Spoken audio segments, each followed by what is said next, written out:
Ostale su samo dvije dame, a samo jedna od njih će ponijeti titulu Miss Universe Hrvatske 2025.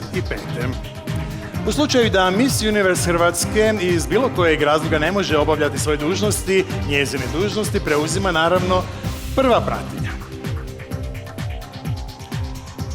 Pa krenimo. Dame i gospodo, Miss Universe Hrvatske 2025. je Laura Gnjatović! Čestitke! Ipak je visina presudila. Lentu će predati dr. Krešimir Gabrić iz klinike Svjetlost.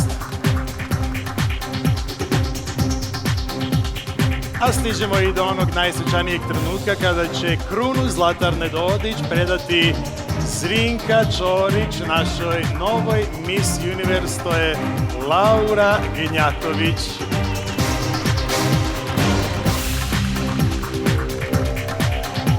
Evo ga, a dok mi namještamo krunu, ja ću naravno reći kako je naša prva pratilja Miss Universe Lea Turkalj, pa čestitke i Lej.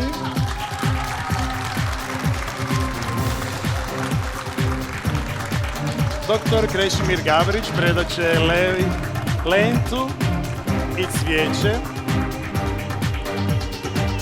Dame i gospodo, upravo je u tijeku i First Walk Miss Universe Hrvatske 2025. A to je Laura Gnjatović koja putuje u Tajland. Čestitke, draga Laura. Napravi nam još jedan krug, molim te, po ovoj pisti.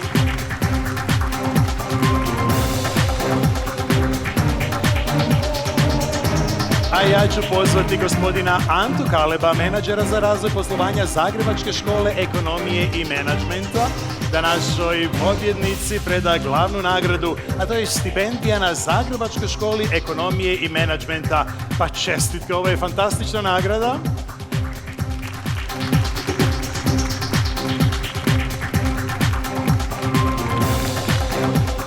Dame i gospodo, imamo novu Miss Universe koja putuje u Tajland 21. studenog braniti boje lijepe naše. Evo dame, možete čestitati svojoj prijateljici i kolegici Lauri.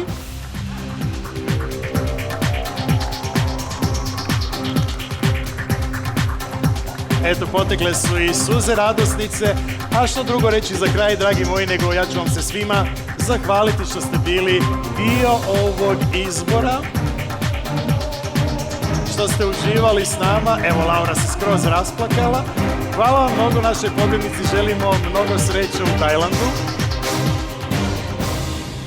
Mi ćemo se sada ovdje naslikavati cijelu večer, stoga hvala vam mnogo što ste bili dio ovog izbora i našoj pobjednici želimo sve najbolje. Hvala mnogo i ugodan ostatak večeri.